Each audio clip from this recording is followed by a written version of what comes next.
All right, we're getting here, getting squared away, getting set up. Welcome to Wise Advice. We'll call this Open Mic Night. That seems to be the common theme. So tonight's format is going to be kind of interesting. Tonight's format, we're just going to. I'll go live in just a second. I'll get the camera turned on. I want to get everyone in. Looks like Therese checks in from Chicago. Keith is here as well. Looking for YouTube to come online. Sorry, that's YouTube. Looking for Twitter to come online. And of course, always looking for Facebook to come online. So we'll see what goes on there. Struggling a little bit with technical difficulties on Facebook. So let's see if I can get this one more time. Says, get 1 second.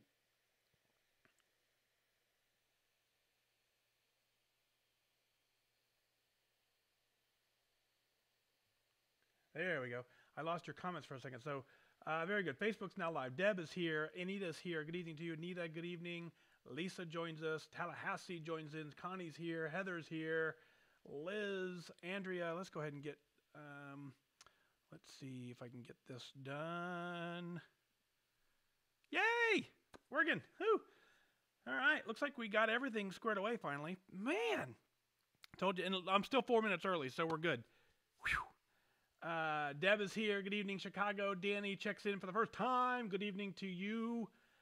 Nicole says, weighed in tonight at my workshop was down 2.2. Rockin'. Jane says, wow, glad to see you all. Whitney says, hola. Hola. Angela checks in. Susan checks in. Hello. We're live on Facebook, live on Twitter, live on Instagram. No, we're live on Facebook, Twitter, and YouTube. Those are the three tonight. Instagram, we are not live on Instagram. We're just kind of hanging out on the rest. So good evening. Welcome to episode Open Mic Night, we're going to call it. Buffy's saying, how do I stop beating myself up for failing? Here, this is how we're going to do this. How you stop beating yourself up for failing is by celebrating the things you've done right. So Buffy, let's make it interactive. What have you done? What have you done well in this journey? And don't say nothing, because obviously at least checking in here is at least one thing. So you've found a community of support. So that's at least one thing you've done right. Tell me something else that you've done right. That's how you celebrate success. So very, very, very important to do that. Amy is here, says hiya. Diane checks in over on Twitter. Good evening to you. And let's see, Karen, I think I got you. Jill is here. Good evening to you. So format for tonight, real simple. If you want to be a part of the show, well, certainly we can get you dialed in. You can text into the show, and I will call in to you, and we can put you live on the show. We've done that before. That seems kind of fun. Whitney says Mike is right. You found a great group here that will support you. That's it. Buffy says I wear my Fitbit. See, that is progress. So how you beat yourself, how you stop beating yourself up is it's very simple. You get two options. You can focus on what you're doing right. You can focus on what you're doing wrong. Whatever you focus on will feel like that is the only thing going on in your life. So if you spend your entire night beating yourself up for the things that you coulda, woulda, shoulda done, then you will look for more opportunities for things you coulda, woulda, shoulda done. I tell you, every single night when I try and do a podcast, there are hundreds of things. My to-do list of things I want to do, I have a planner, right? So let's look at this. The list of things that I want to do, let me show you it, just for fun. Dun, dun, dun. And this is my last month's planner. Today is a new month, so therefore I'm in the process of transcribing my planner. Look, list of things that I want to do. Most of them are not checked off. List of things that I've done right. I'm very happy with the things I've done right. So very, very, very good. So anyway, so celebrate the fact that you're wearing your Fitbit. Celebrate the fact that you found a group of interesting, of like-minded people who want to help you. That's what you want to celebrate. So it's in the non-scale victories, we call them. They're things that you are doing properly every single day. Make a note of them. I write them down in my list of what we call the Book of Awesome, right? So I write down things for you. So I want you to write down all the things you're doing properly, celebrate them, and continue to move forward. Tonight's format, the way we're going to do this is if you want to be on the show via phone, You can text in. The number is right up here. There it is, 317-662-4214. You can text that number, and then I will randomly call those who text in. That's probably the easiest. You could certainly shoot an email down here to onair@fatdag.com. You can do that as well, and I will get that email to you, and your phone number will be in there, and then I will pick some random people to call that way as well. That makes the show a little more interactive, but certainly you can also do exactly what you're doing, and that is by simply commenting into the group, and if I see you in there, then I will certainly find a way to answer your questions as well. So let's see. So that's Buffy's question. I got that. Susan's asking, are you noticing the numbers in the workshop rooms are down where you lead your meetings? Not overly going to comment on that. I think I'm happy. Both of my rooms are pretty full. So the people who are showing up, getting it done are phenomenal and amazing. I'm going to leave it there just because. So Amy says, I listen to all your podcasts, all my speed walks. Very motivating. So thank you for tuning in for sure. All right, so game plan. Email's not going to work for me because it takes up too much screen space. So text in if you're interested. I guess it's the same thing. I don't know. We'll figure it out as we go. We'll figure it out. So let's see. Go through comments here as well. Nicole says, could you do any type of activity? It's hard to get going, but once you do it, feels so good. I agree with that. Yeah, Christy says the same thing. It's the same. I have two guides in both of my meetings. Both of my meetings are full. They're 40 plus easily. So, and I don't track the numbers. If you show up, I'm there to help you. If you don't show up, I'm not there to help you. It's that simple. So, and Marie says my Wednesday is standing room only. So, I think we all agree. People are this is working for a lot of people. So that's the message I want to convey tonight. So, all right. So game plan. That's what we're going to do. If you want to do it, I've told you this before. The hardest part for me is opening up the mic and saying, what do you want to chat about? So if you're interested in wanting to be a part of that, this is your opportunity. I love the comments right now there where Debbie says, make a contract with yourself, walk 2 times a week, do it maybe, fake it till you make it, like you do for 7 months. Exactly. So that is kind of the game plan here is we've got to get to the point where we celebrate the things we're doing right, and we just continue to focus on them. So very, very nice. Coletta from Rockford, Illinois, good evening to you. Whitney says, Mike, when you initially were losing weight, did you incorporate more cardio or strength training? Ultimately, while both are important, what do you think helps you lose weight results quicker?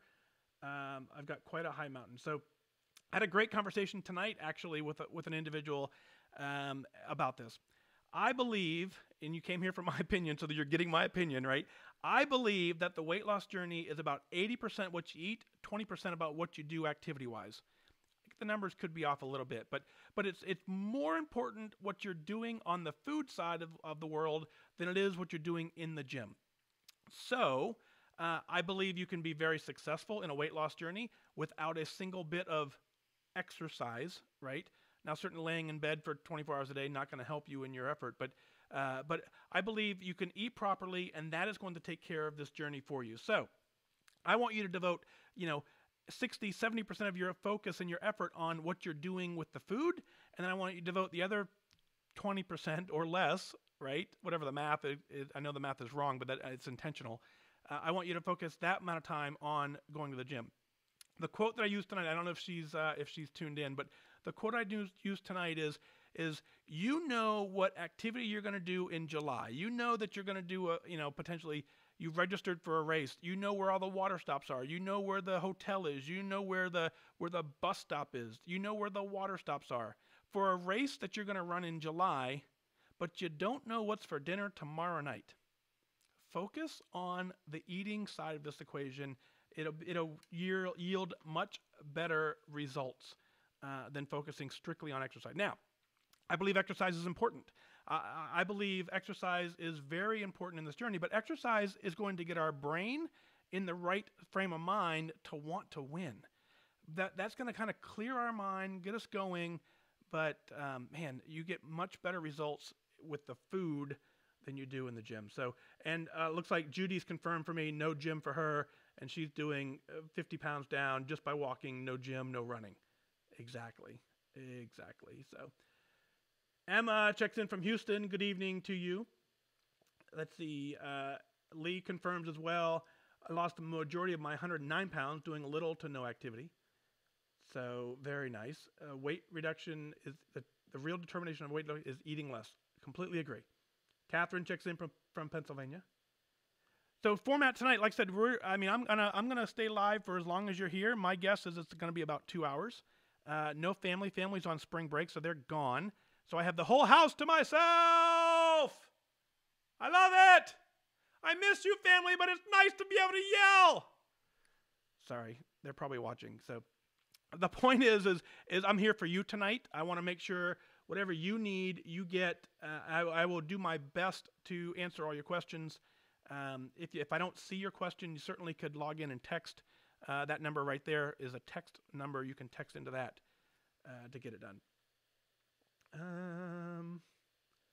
Let's see. Nita says it was great. It was working great for me. Was listening to the podcast for the past weeks, and haven't started to fall. Now I have to turn it around again. So Nita, it's focus, right? Focus is the key to this process. You started on a weight loss plan, on a healthy wellness plan, and you started for a reason. You clearly, every single one of you didn't tune in here accidentally. You didn't, maybe some of you did on Twitter, because that's how Twitter works, but you didn't get here accidentally. You didn't join WW. You didn't join whatever weight loss plan you're following accidentally. You joined deliberately. And so if you join deliberately, it's important to capture that energy on day one, because that energy is what you're going to have to use to fuel you all the way through success. So the fact that you didn't get here accidentally means that we have to find a way to remind ourselves that we joined, because once you start having success, it becomes very easy to just go, okay, I got this, right? But what happens is you start to have success. As you start having success, you slowly forget how much it sucked being overweight on day one. So you feel better, you look better, knowing that probably wasn't the entire goal, but the fact that you start feeling better makes you feel better. Really, I mean, you're like, I feel so much better. Every person I've talked to, whether it be a 5 or a 10-pound weight loss, real small numbers in the grand scheme of things for a lot of us, but they're important numbers. And so when I hand out a 5-pound charm of someone who's lost 5 pounds deliberately, I almost always ask, do you feel better? And almost every single time they say yes. So because you feel better, you quickly forget how much it was, the misery of day one. So my goal for you is to stay focused on day one energy. It's to remember how much it's painful to start on day one. I want you to have captured it by writing it down and then reading it often so you don't have to relive it. That's how I want you to work for this. So Nita, that's how you turn it around, is you capture day one energy and get back. Let's see. Scrolling through here. Westport, Massachusetts. Jody checks in. Good evening to you. Let's see. Whitney says, thanks, everyone. You're also encouraging. I'm going to keep tracking and planning. I want to one day do a 5K with y'all. Yes. I know a lot of you are anxiously waiting. Phoenix is coming up April 27th. That's the game plan. I can't confirm the actual date at the moment. I have some other things that are kind of jumping onto my calendar, and I got to kind of get those sorted out. So that's the delay. I try and explain this the way it makes sense, right? I do this in my, this is my evening part-time job. It's what I love to do. It's my passion. What I don't want to have happen is me tell you I'm coming to Phoenix and me give you a location and me give you a date, and you travel, you book a hotel, you book an airfare, whatever it is, and then me end up canceling the night before or the week before. So until I book airfare, I don't let you know that I'm coming, because I don't want you to book airfare. I get that in a lot of cases that means you're not going to be able to make it. I apologize for that. But I would much rather have you not make it than you make it and me not make it, right? And so what I don't want you to do is I don't want you booking airfare and then I don't book airfare, and then now you're mad at me that you spent $800 on a plane ticket, and I'm not going to be there. So I I purposely don't let you know I'm coming until I'm 100% sure that I'm going to make it. So hopefully that helps eliminate that. But so Phoenix is coming right up. The plan is April 27th, but I got some calendar things that I gotta work around. So Catherine said I lost 27 pounds by walking only and watching my food intake. Nice.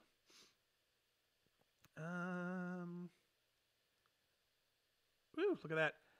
Amy says, hi everyone, just finished my treadmill run walk. Are we asking questions now? Yes, you most certainly are. Oh, you know what? Let me see if, I'm trying to see if I got, I believe I'm on Facebook and it looks like it's, hopefully, can you see me on Facebook? I think you can. On my screen, there it is. On my screen, it's mostly, there it is. Cool.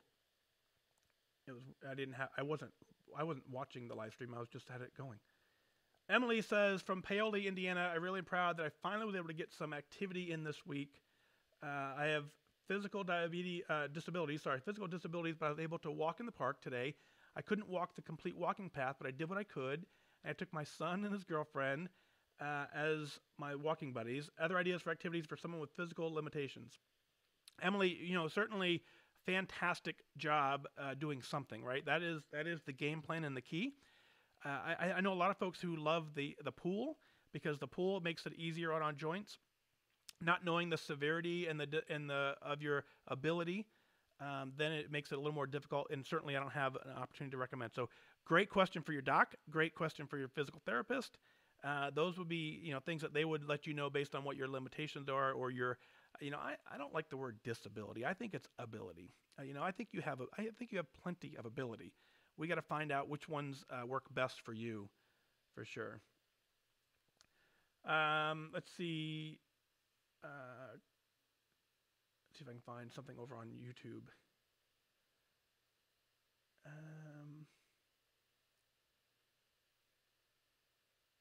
Here we go. This Joan is asking on YouTube. New subscriber here. Thank you, Joan, for clicking the subscribe button in YouTube. Appreciate that. I'd like to know your opinion on artificial sweeteners and their effect on weight loss. So, again, you tuned into what, for me, here's my opinion. I've done no research on it, but I know what my brain does. Artificial sweeteners, for me, lure me into wanting something else sweet. I notice if I stick to water, then I'm very, very dialed in on only having water to drink, and I'm very able to resist a lot of crap food.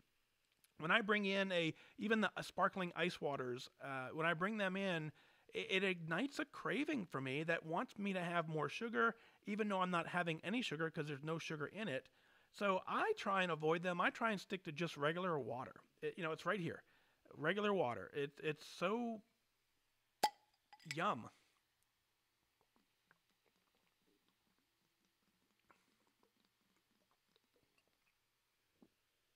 Can't beat it. And it's free. Free right out of the sink. I just go like this, fill it back up. Completely free. So I believe they have a role. It's kind of like the diet soda question, right? Do people like diet soda? Sure. But for me, diet soda just turned into regular soda eventually, and it kept me overeating. So I would say as quick as you can, break the addiction to artificial sweeteners. But I know that's a tough challenge for a lot of us. When I went from 12 sodas a day to 0, it was weird. I promise you, it was absolutely weird. And so now it's totally fine. So Karen said, I totally agree. I had to stop artificial sweeteners. It broke my plateau last year. I just know for me, if I have a drink with artificial sweetener in it, I want something to go with it. If I don't have it, I don't want something to go with it. So that's just my experience as well. Corinne says, so I'm a chef in the kitchen where I have to taste everything for more than once for seasoning around bakery all day. Generally, I can manage to stay away from the cookies, but the food part really screws me up. Any ideas how to help me with this? Corinne, what a fun job, right? So I don't know, you're going to have to plan for it. So if you are, and I don't know, again, I don't know your journey, but if you're snacking in addition to that, then you're overdoing it for sure. So if you're baking all day and then, you're having dinner and then having the snack, not an easy scenario for you. I believe it can be done. It's just not anywhere I have experience with, which is kind of, I just don't have that level of experience knowing how a chef prepares. I get how you prepare your meal. You have to taste everything. You've got to taste it a lot less, or have someone taste it for you. And so not a lot of help. I get it, but I think it becomes mindful. You have to understand that it's not a free for all. If you're doing it deliberately for a taste test, there's got to be a way to balance it out to make it work. So. All right, so let's see. Adrian, woo! Adrian's here, so we had a great chat here in Indianapolis. She came to Indy to visit on a work conference, and her and I went to lunch. It was a fantastic lunch. So good to see you. Very fun. San Francisco Bay Area. Mary's here. Very nice. Let's see. I got a text texting just now. It said, lifetime at goal. Have been here or close to it for many years. Happy where I am, but I'm not excited like I once was when I was comfortable under goal. Been this way for close to 2 years. I realize this is my new normal and that it's good, but I don't know what I'm missing. What do you think it is? But the feeling isn't back. So I think we should dial. What do you think? We should dial this number back and have that conversation. I think that's a great conversation to have. Let me see if I can get my phone to work here. Line is that on? It's over here. Dun, dun, dun, dun, dun, dun, dun. Let's try this.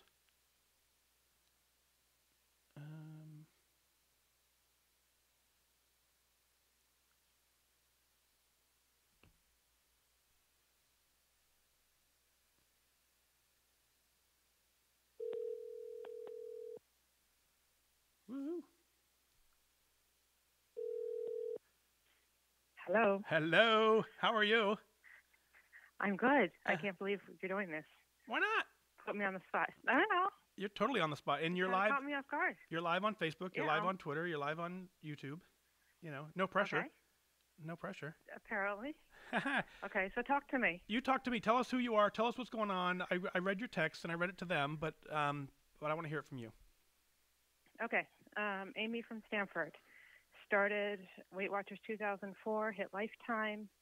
Started for the last time 2012, have been at goal Lifetime just about 7 years. Fell off a couple times, but not more than 5 pounds. So I'm doing really well. I'd say. Past 2 years, I've been working harder than I ever have. I track. I exercise. I just did my exercise. I'm not excited, I guess. I don't say, well, like this past weekend, I'm going to weigh in. Can't wait.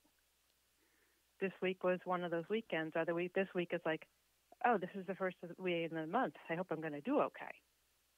And 4 years ago, I never thought of that.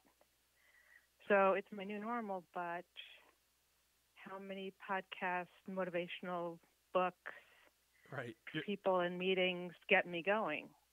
Right. What's it going to take to keep the fire burning is what you're asking?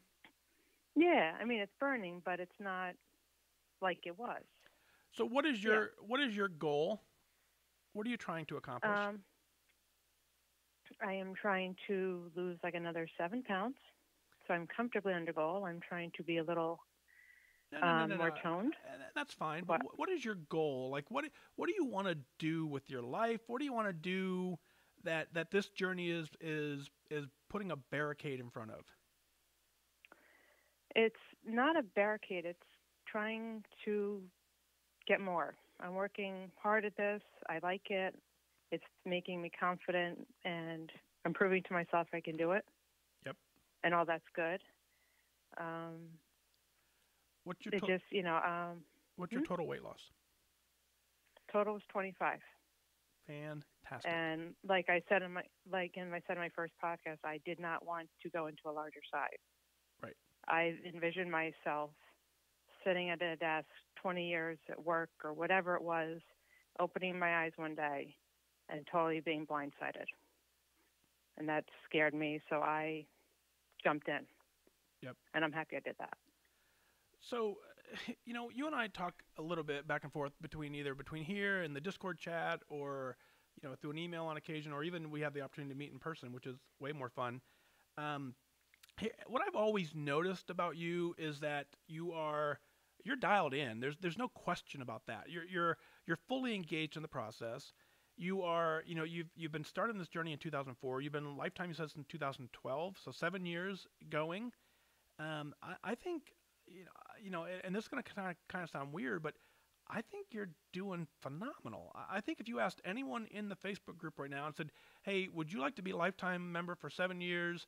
Yeah, I have a couple pounds here and there that we're kind of juggling with, but by all intents and purposes, you're in the healthy range, and so you're allowing the actual number to stress you out a little bit too much. That's kind of how I feel. It's like, man, celebrate the fact that you're 7 years into this thing, still killing it.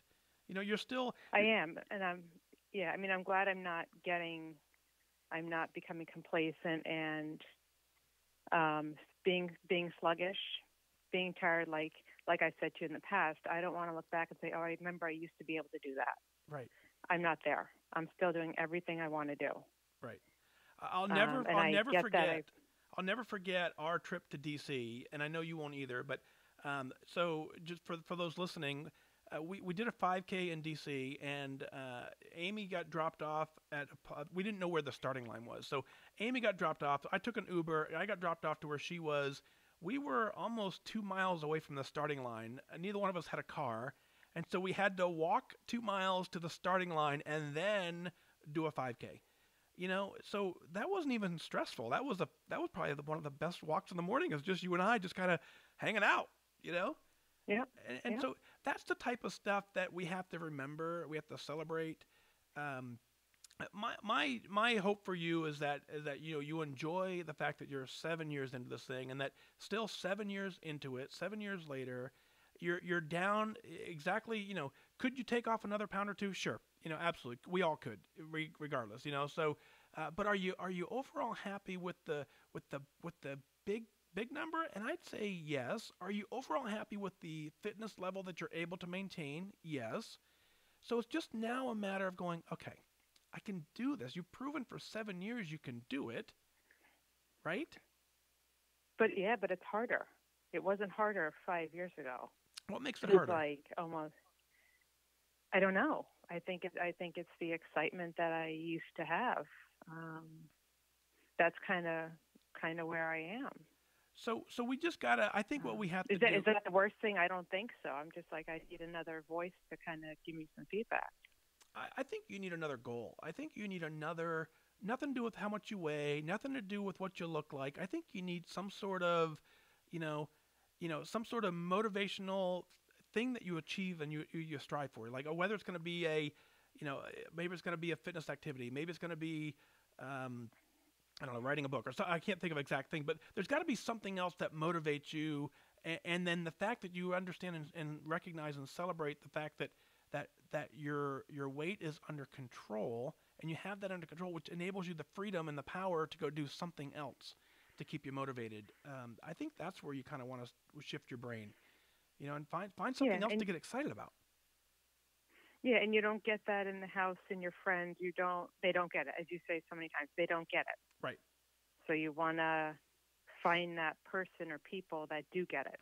Right, and that's what our group provides. Our group totally provides that. Yeah. Yes. Yeah. That's what I needed. Yeah. So I think it comes down to a little bit of and I say this with a ton of love. You know that, right? I think it comes down to you just overthinking it a little bit, and I'm glad that you are, because there's two options. You can overthink it or underthink it. Underthink it doesn't work. So of the two, you picked the right one. So that's what's keeping you in the game for 7 years. So 7 years into it, you're still checking in with the group. You're still checking in with your friends. You're still going to your meetings. That is hands down the most successful thing you could ever have done and given yourself. So that's cool. And so now it's just a matter of going, okay, I've proven something that you've done for 7 years, whether you like it or not. That's a true lifestyle. So what's happening is that you are probably now making choices daily that used to be a fight and a struggle. So therefore, you'd have the fight and the struggle, and you would beat it, and you would have the victory to celebrate. Now they are so common in your life that they don't feel like victories. So therefore, there's no reason to celebrate. So therefore, you're not excited about it. But I'm excited that you're 7 years into this thing and you're still doing fantastic. That's where I want to. That's where I want to put the focus, right there. I think again, every single person in the group would jump up and down, and if I could, bop them on the head with a magic wand and say you have two options: you can do this, or be at lifetime for 7 years consecutive. Every single one of them would raise their hand and say lifetime for 7 years consecutive, except for the people who are at 8 and 9 and 10, and you're well on your way. You're well on your way to 8, 9, 10. You're not going back. I think that's evident. There's nothing stopping you here. So. Yeah.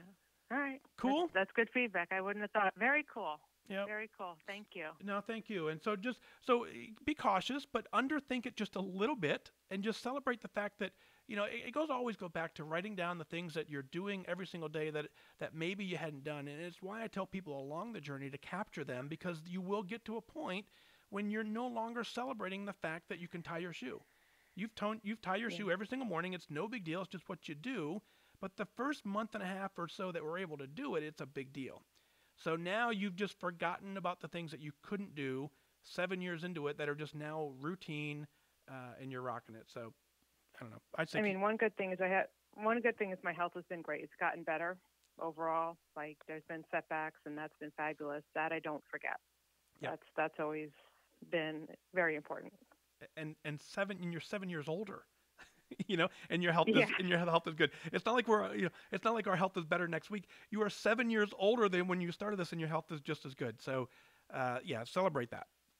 Let's just get you focused on all the things you're doing right, and let's keep them rocking out of the park. Okay. You got it. Awesome, Amy. Thank you. Thanks for checking in.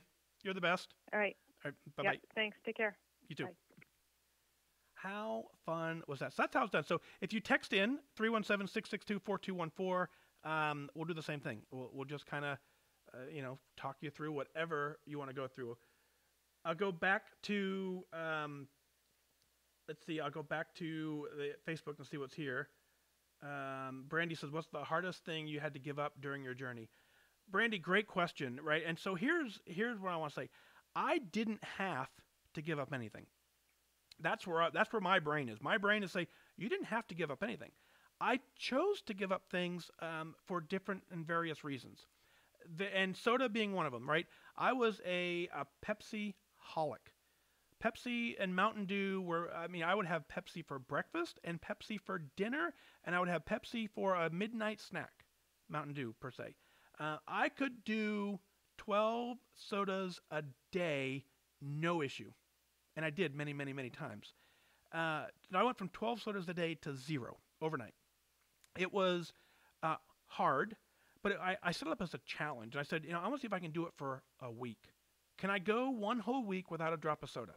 I went a whole week. Okay. Can I go 2 weeks? Okay, I can go 2 weeks. After about 2 weeks, it started to become a game. How long can I go? Now that's 4 years or so ago, at least, and I haven't had a single drop of soda. So if you would have asked me in the beginning, Mike, will you give up soda to lose weight? No way and no way. I'm not giving up. I don't want to. I don't want to give up soda. I enjoy it. I enjoy the crisp taste of it, blah, blah, blah, blah, blah, whatever it was. So if you told me to give up soda, I would say that's the hardest thing I had to do. But what happened is I made the trade from being unhealthy and being addicted to a soda to see if I could break the addiction to soda.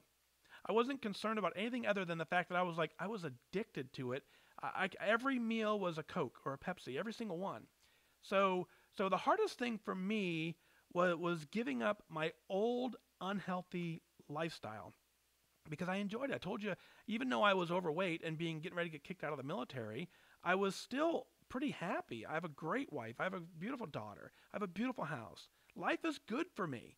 So other than the fact that the military wasn't happy with my weight and I wasn't exactly healthy, I was overall happy. So what I had to do is I had to understand that my weight was holding me back from a couple things, and I had to make that connection, and I had to really go all in and say, it's not hard. I just got to do it to see if I can get it done. So thanks for that. Judy says, hi. Jody says, hi, I see you. Let's see. Let's see, scrolling through. I'm way behind on the comments, so certainly it's going to be different because the phone call. During the phone call, I didn't read any of your comments. So always, again, text in if you want to do that. We'll do that. That's always kind of fun. Let's see what else. I love this. Jamie says, "Don't compare yourself to others." I completely agree with that. Let's see. Let's see. Deb says, "I feel like I'm on a spiritual journey as well as a physical behavioral experience with weight loss and behavioral health. So as I go through this, when I'm not making good food choices, I feel shame about stepping up to the scale because I know there'll be a gain. Shame causes avoidance, and then I don't show up for meetings. This is tough. I don't want to give up those." So Deb, that is not something any of us have not experienced. Every single person here has probably experienced that. Is just my guess. So here's where I say you weigh the same whether you hop on the scale or not. The number does not change whether you get on it. If you get on the scale, you know the number. If you don't get on the scale, you don't know the number, but the number is exactly the same. So what I want you to do is, and you've kind of outlined it here, you know that the reason you avoid the scale is because you know the choices you made didn't exactly align with the goal and the wishes you had for that weigh-in. So what you need to now do is understand the cause and effect, right? If I am good to go, if I follow the plan, if I make choices that are aligned with my goal all week, then the scale will reward me properly most of the time. So, and then you continue that cycle over and over and over again. So what happens is, to a lot of us, is that we skip the meeting because we don't want to see the scale number, and we believe in our head that we'll just be extra good this week, and therefore we'll have a loss, and therefore no one will ever know that there was a gain in the middle. Almost never works because you need the camaraderie of that meeting room. You need to be in there in the workshop with people who understand that mindset. You know, if you want to go to the workshop and just check in, you can do that without checking in on the scale. That's fine too. But you need to be in a room with people who understand you. That way they can really help you and get you on. Lisa's saying, "How often you suggest taking measurements?" I don't do mine. I think my trainer does. I don't know the last time I've been measured. I think it's important as part of the journey to have something other than the scale to measure. I just think the problem with measurements is that it's hard for me to get an exact correlation. So once a month would be a great, if you're into that, once a month maybe. But, don't expect to see, significant change month to month to month. So I find other things to measure that I can do. So I measure my food intake. I measure my energy level. I measure my overall, how well do I feel? And I take those kind of measurements often. Let's see. Lee always chimes in with take time out of the equation because it's not a race. I always will agree with that. Lisa says losing at a normal pace allows you to form new habits. When you lose too fast, you're more likely to go back to the old habits and gain it back. Embrace the learning and enjoy the journey. You have your whole life to get this right, and you will get to goal. I know you will. I agree. If you, there's a couple different ways to get this right. I believe, obviously, going all in certainly is an effective strategy. You get to goal, you get to feel what that feels like, and then you have to then shift to figure out how to maintain it. Those who make slow, very, very minute changes, if you can stick with it, which you can, when you stick with it, those changes become that true lifestyle change. And so if you went from 12 sodas a day to 11, to 10, to 9, to 8, to eventually to 0, it may take longer to get there, but going from 12 to 11 is pretty easy. Going from 12 to 0, not exactly easy. So going from 12 to 11, if your weight loss is slowed, but you know the long-term plan and you're able to stick with the plan, perfect. Continue to ride it out and enjoy it. So very nice. Mary Jane comments from YouTube. She says, I measure how my clothes are fitting. That's a great measurement. Yep, absolutely. And the pair of pants and the belt loop, right? For sure. Let's see.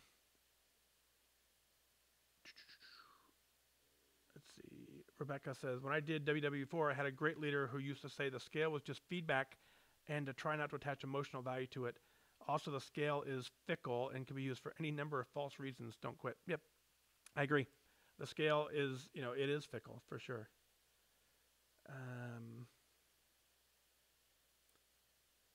Yeah, so Judy confirms the conversation we have with Amy is that's just like a relationship. New and exciting at first, then it gets normal, comfortable, just there. Yep, I agree. Lee comments, yep, so you don't lose 25 pounds by accident. Amy, did you hear that? I know it's so true. Let's see, scrolling through. Yeah, Judy says, I want to be 7 years in. Heck yeah. That's the consensus for sure. Lee is 9 years, 6 months on program. Woo. And Lisa says, how will 7 more pounds change things for Amy? That's my question, right? I mean, 7 pounds, yes, you'll notice it, but it's not going to be life changing. So, just, you're going to be okay. You're going to be okay.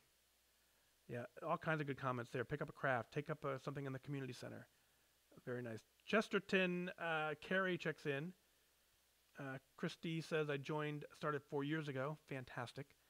That's the thing that I like celebrating is the fact that, a lot of us forget the timeline of these journeys. And so think about, I remember I joined WW, I think at least 5 times in meetings. And I did online probably way more than that. And the longest I had ever been consciously trying to be on this journey, at best, I'm going to say 3 months. I don't have the data to remember, but at best it was 3 months. I would be all in for 3 or 4 months, and then boom, I'm out. I made the progress I was looking to make, I'm out. This particular journey started in March of 2016. So here we are 3 years into it, and I'm still mentally checked in most days. That's a celebration in itself, right? Sure, could my scale be less? Yes. Do I want it to be? Some days. But overall, every single day, for the most part, right? And actually, I'm going to go with every single day. Every single day, I'm at least conscious of what I'm trying to accomplish. There are days when I'm like, you know what? Not today. But at least I had the conversation in my own brain. That is my celebration. You can't take that away from me. 3.5 years or 3 years and change into this thing, I am still making conscious decisions daily. Sometimes I'm ignoring them, but I'm still making a conscious effort every single morning. So, interesting. So, anyway, let's see.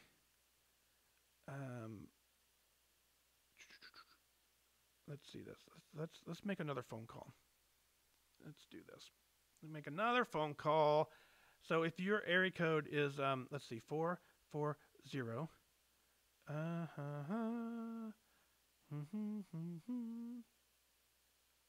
Watch me dial the wrong number one of these times. That would be hilarious. People are like, what? Let's make a phone call.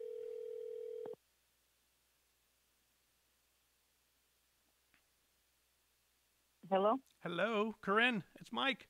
Fat Dag. Yes. How are you? Hi. Haha. So you're live on Facebook, you're live on Twitter, you're live on YouTube, just FYI. So you know that. So Yes, I do. let's dig into this.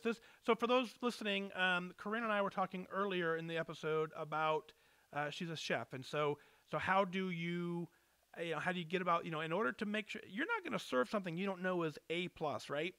Is that correct? That's correct. Right. And That's correct. I mean, when we say a dab of salt, we mean a dab, and if it's not enough, we have to add some salt to it, and you have to taste it 3 or 4 times to make sure the dab is the proper dab. True? That's correct. And yes, it is. And each one of those is probably, depending on what you're making, it could be a point each time, right? At least. It certainly could, especially when you're making a nice, white sauce béarnaise or, something of that nature, because you got the fat content in there as well. So it is a challenge, and I don't typically log that because I don't really know, points-wise what I'm looking at. And, of course, it's not really satisfying my hunger either. So when I do get a chance to take a break, I'm still having my snacks. Right. So that's probably, like you said, if I'm snacking on top of that, that probably is too much. So it's kind of going to be like, how am I going to do that? And like I said, I did pretty well for the first year, but now I'm starting to struggle a little bit more with that. So I'm just trying to figure out, So in your maybe a way that's in your first year, you wrote down, you said you're 39.6 pounds down in 14 months, which is fantastic work, by the way. You do know that, right? thank you. I do know that, yes. Are you proud of that number?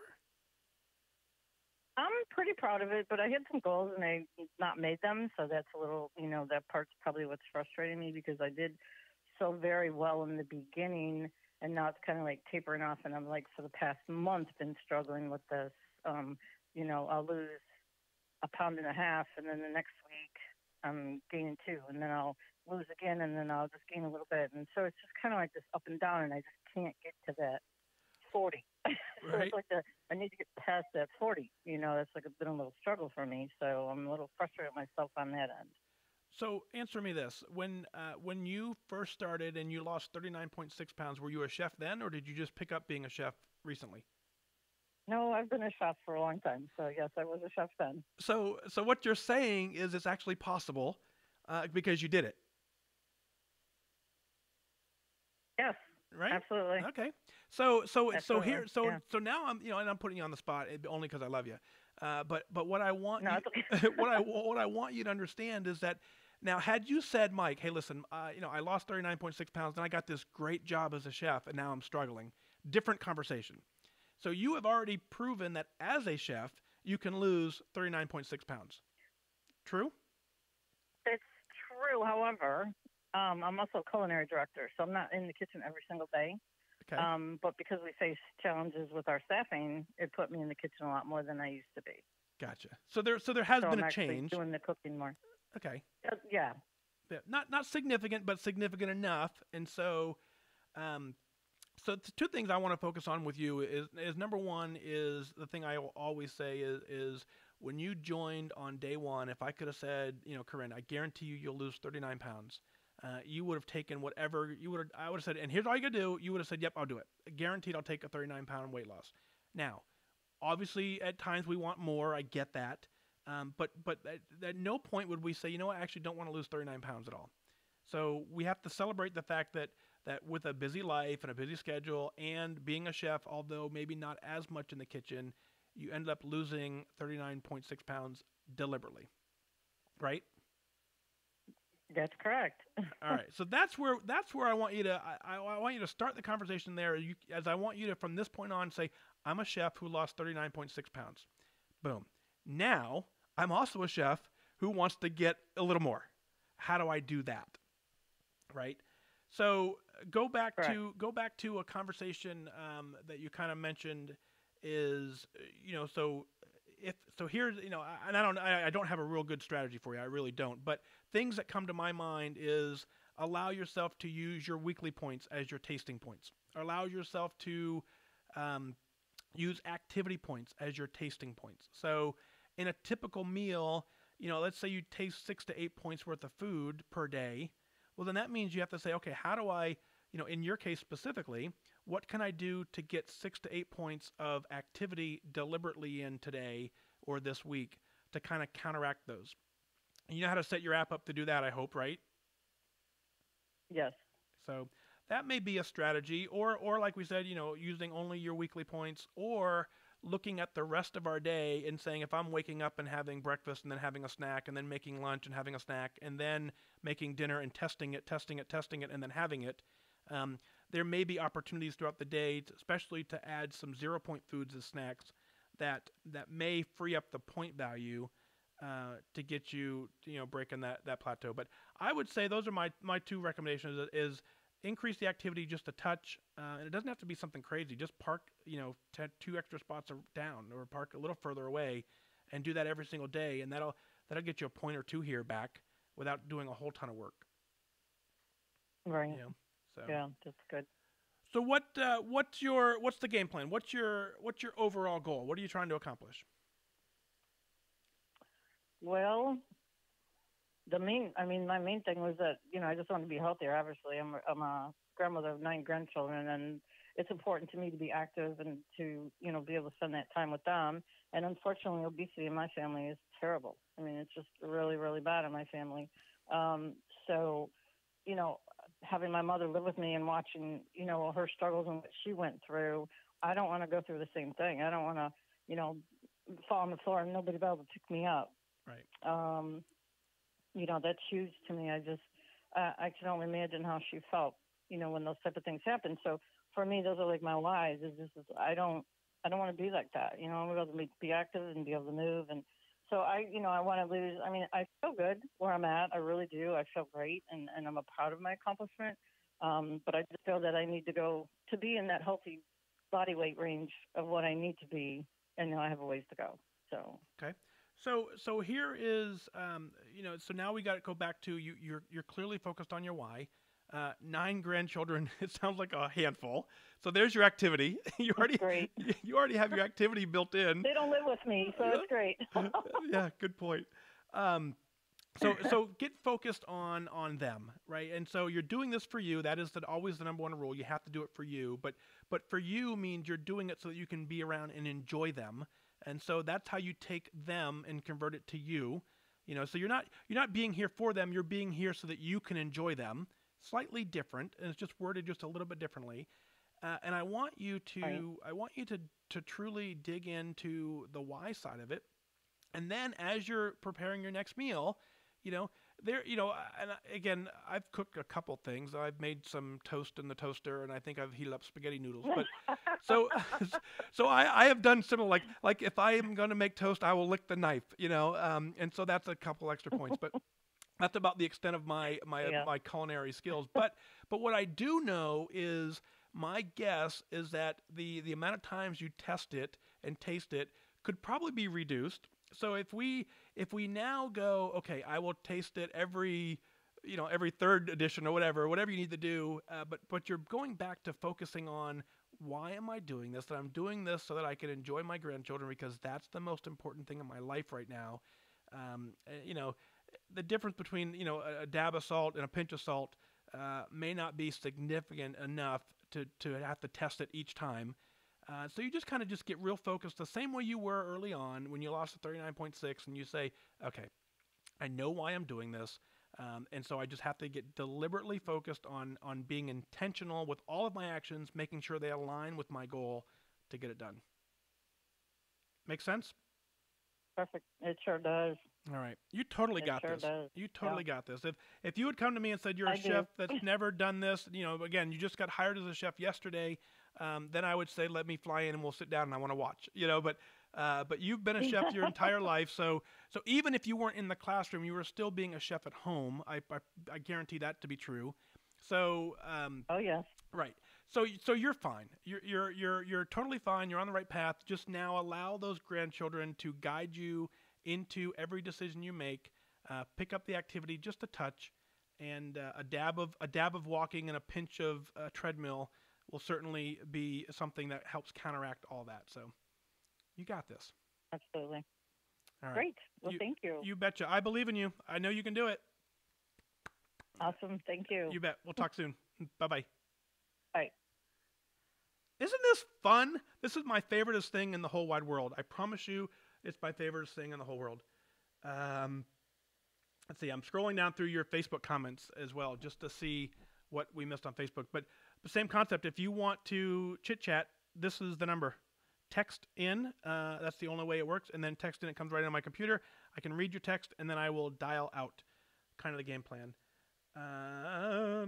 Whitney says, my resting heart rate has dropped over 15 points in the last 3 months. Signs that my heart is saying thank you. Ding, ding, ding, ding, ding, ding, ding. That's how it works. Debbie is doing a half marathon this Saturday. Awesome. I want to talk about that. Let's see. Whitney says, do I still have soda as occasionally as a treat or just 100% water? I am 0 soda in 4 years. Not a single drop of soda in 4 years. I went from 12 a day to 0 overnight, and I have not had a drop in 4 years, and I don't want it. That's it. So am I 100% water? Yeah, maybe 99% water and 1% unsweet tea. I don't do sugar in my tea. I do water. Unsweet tea. So yeah, Very fun. Let's see, scrolling through. Emma makes a great point, right? If you're thinking of skipping your meeting, your workshop, so Emma says someone else had a bad week too, and they need you to show up so they don't have to face it alone. That's a great mindset. I love that. Very nice. Yeah, Kathy says never skip a meeting because no one knows that you've lost or gained. I agree with that. Let's see. Scroll through. I'm way behind on your comments, but I'm catching up. Anna's here from Ohio. Good evening to you.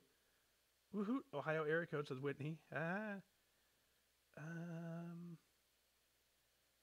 see. Scroll through. Yes, you guys are catching up on the comment side of it.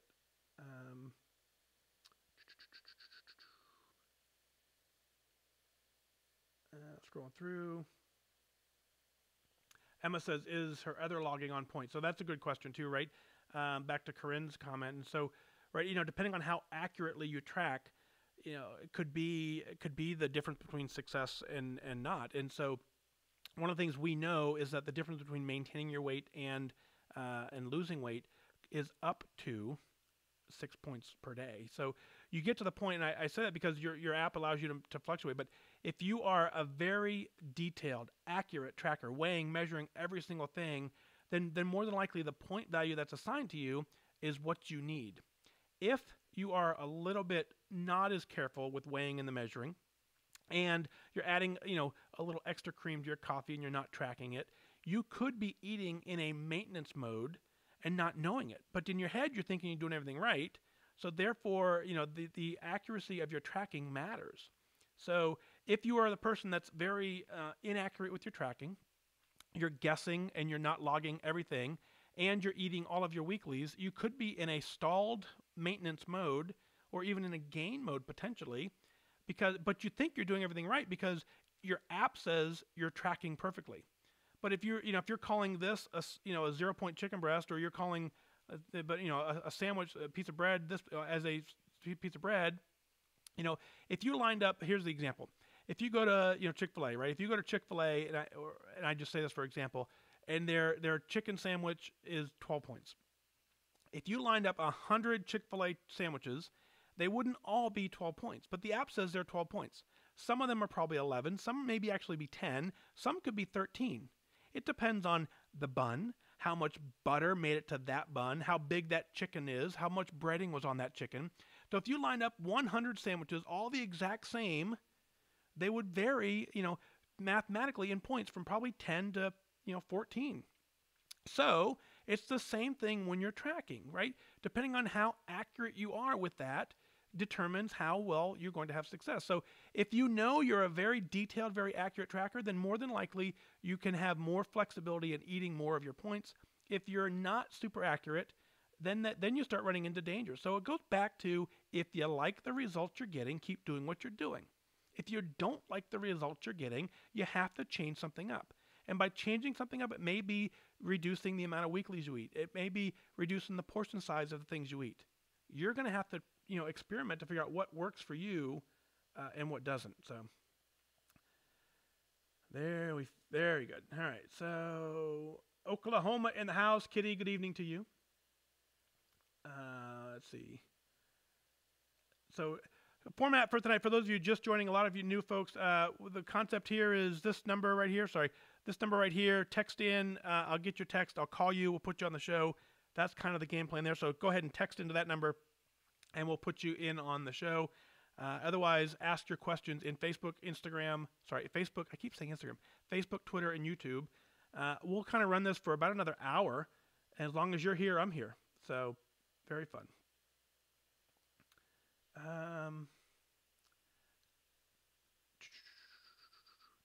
So Christy says, I have a friend who's over 500 pounds. She's in denial, and I wish there was something I could do to get her motivated. This question comes up a lot, right? And so there is nothing you could have said to me when I was overweight to tell me that I needed to change my health. Again, my life was good. I was happy. So nothing you could have said to me would have resonated. They almost always would have come across as insulting, and I would have been mad at you for even suggesting it, right? So if you have a friend, a coworker, a wife, a spouse, a husband, whatever, if you have someone in your life who you want to see succeed, the only real option you have is for you to succeed and show them how amazing your amazing life is, even though it was amazing before. So you have an amazing life, you lose weight, you get fit, you get healthy, you have an even more incredible life. You need to share the details of all of that with you. So you can't, I love the invite a friend feature in the app, but the reality is there's no polite way to do that. So you have to just monitor yourself. You have to check yourself. You have to be the prize, is the term I always use. You have to show them how awesome it is that all the things you're able to do now, and you simply allow them to get curious, and you allow them to ask a question here and there, and then you simply share. Hey, if they say you want to go to dinner, and so now instead of saying no, I don't want to, you say, you know what? I'm down 50 pounds. I feel fantastic. I felt better than I've ever felt in my life. Can we do something different? Because, I really want to preserve this feeling that I have, and change it up a little bit. And don't ever put it on them, but continue to explain all the things that you love about your new life. And slowly but surely, they will say, okay, I want to do that as well. So Whitney's out. Good evening. Thank you for being here. Costa Rica, Maria Amalia is here. So very fun. Very fun. So Carolyn says 65 pounds down and took the grandkids to Disney for the first time. And I walked the whole time, and I didn't need a scooter, which was my goal. 17,000 steps a day. 17,000 steps a day. Whew. Fantastic. Feel good? I think so. Absolutely do. So, all right. So it looks like we're making it down to the bottom. This is the concept for tonight is I'm just really rambling. If you have questions and you want to discuss it, this is the opportunity. You can certainly post them in YouTube, post them in Twitter, post them in Facebook. You could text in them here. I will call you if you want. Whatever it is, we'll just kind of go with the flow. My game plan is to hang out for about another hour. It's 9 o'clock Eastern on the East Coast, obviously. So, very, very fun. Carol says, got my 25-pound charm on Saturday. Woo! Feel awesome? Tell me that doesn't feel fantastic. I think what changes have you made? How do you feel? Does it feel better? Right? It's a pretty big celebration. So congratulations. Don't even for a second glaze over that. Yeah, exactly. You answered exactly. You feel great. Ding, ding, ding, ding, ding. So here's what I want you to do. What I want you to do is I want you to write down things that you're doing now that you weren't able to do 25 pounds ago.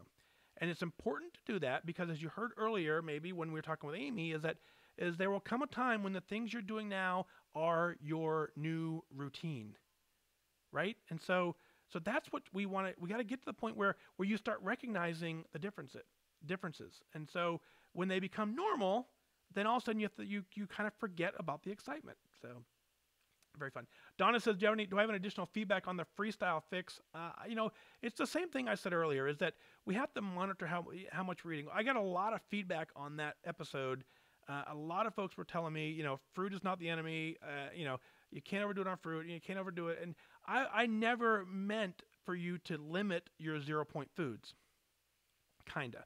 I want you to limit the portion size of your 0-point foods. I don't want you to, if you're struggling and now you added apples, I don't want you to take apples out of your diet. That's never what I was intending. If you found a way to eat chicken and lose weight, I don't want you to now stop eating chicken because it's working for you. But the difference between a chicken breast and a chicken breast is something you're going to have to figure out. And so, 5 apples a day, probably too many. 10 bananas a day, probably too many. 2, maybe okay. You're going to have to figure that out. So I don't want you to take a 0-point food and take it out of your diet. I want you to adjust the quantity so that you have it working for you. So Carrie says, Mike, with your food syndrome, how did you make it through basic training? So Carrie, I put a post, for those of you who have not seen it, I put a post. I have some weird food issues. My number one food issue is I like nothing. Very few fruits, very few, almost no vegetables. I don't do seafood. If I can't pronounce it, I don't eat it, even if it's something you guys can pronounce. I don't like any sauces. If the more plain, the kids menu is my savior. So how I survived in basic training and then 27 years in the military is the dining facility almost always has a fast food line of burgers, fries, hot dogs, and fries. So I lived off of that because I can do a cheeseburger and I can do French fries forever. So that was no issue. But the main line of something healthy, no interest in that. When it came to being in the field and living off MREs, there were a couple of them that I liked, and I would dig through the bin to find the one or two I liked, and I would grab all of them, so that I was the only one that had this one. And so if you liked it too, tough, I was the one that got them all because that was the only one I was going to eat. The interesting thing, there was one time we were deployed over to Western Turkey, and we were there for a couple days. We got in there early, some of the first ones in, and there was very little American food. So whatever we had, whatever we brought with us, was what we had for like 3 days until the rest of the base caught up with us. And so we were there. I remember this. We were there for, it's like about day 3, and so I'm now kind of 3 days without eating, surviving off whatever I could, just little tiny crackers here and there out of the MREs. And all of a sudden, the couple guys from the base went downtown. They bought the burgers, and so hey, we're gonna have a burger barn tonight. We're gonna burn a bunch of burgers, and I was so excited. I remember being very, very, very excited. The first time in 3 days I'm gonna get some real food, and so they fire up the grill. They start cooking it. I grab this burger off the grill and I take a bite of it, and someone goes, "What do you think? Pretty good, huh?" And I'm like, "It was okay." And they said, "Not bad for lamb burgers," and I was like, "What?" And that was it. I had one bite of lamb burger. That's all I could do. And then the next day, the Doritos and the Hostess cupcakes and the combos showed up. And so I was able to eat crap food for the rest of my time there and survive off of crap food. So yeah, not easy, but did it. So very fun.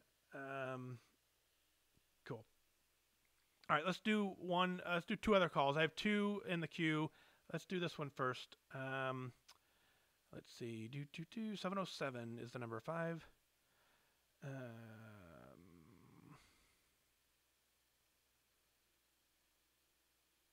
Make sure I got it dialed right.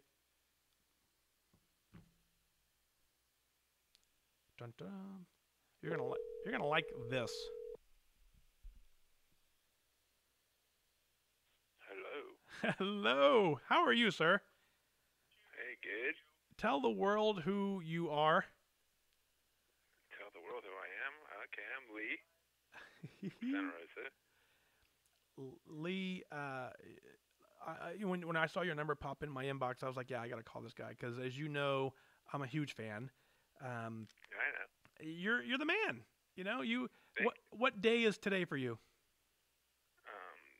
3449. 3,449 days and going. Yes. What's the secret? You probably want to mute your Facebook because we're about 30 seconds ahead of them.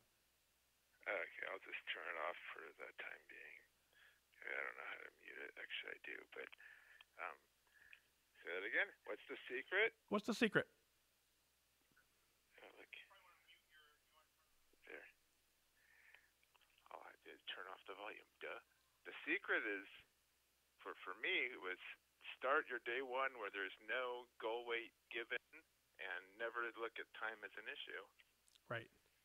Yeah, I always love when you chime in with that, saying there is no timeline.